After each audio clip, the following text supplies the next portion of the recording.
ብልጽግናን መምረጥ ኢትዮጵያን ወደ ግብርና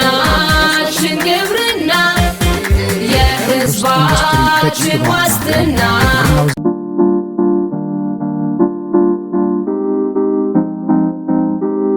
አረንጓዴ አሻራ በማዕከላዊ ኢትዮጵያ እይታ ማለት ተስፋ ነው።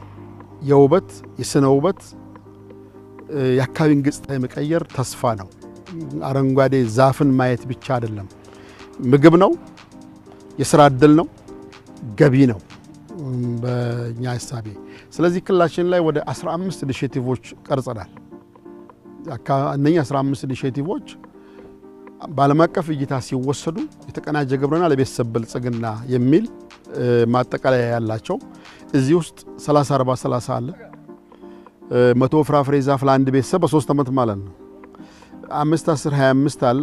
አንድም ዶሮ የሌለው ቤተሰብ አይኖርም የሚል ኢኒሼቲቭ አለ። 120 በ250 የሚል ኢኒሼቲቭ አለ። ቡና አንድም ቡና የሌለው ቤተሰብ አይኖርም። አንድ ቤተሰብ በትንሹ 250 እግር የቡና ሊኖረው ይገባል።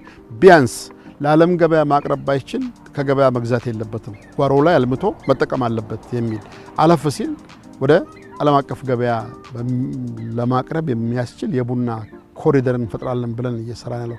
ልክ እንደነዚህ ሁሉ የግብርና ጎዳና መነሻው ጎዳናዎቻችን እናልብሳቸው።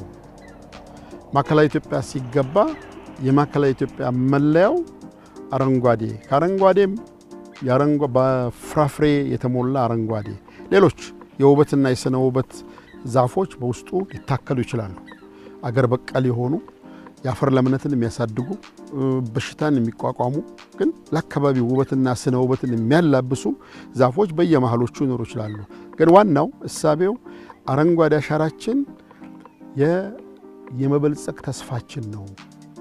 ብልጽግና ዝም ብሎ አይመጣም። ብልጽግና ጸጋን መለየት፣ ማልማት፣ መጠቀም ስንችል ነው። ስለዚህ ጎዳናዎቻችን እንግዲህ የሀብት መፍጠሪያ ይሆናሉ፣ የውበት መፍጠሪያ ይሆናሉ፣ የስነ ውበት መፍጠሪያ ይሆናሉ።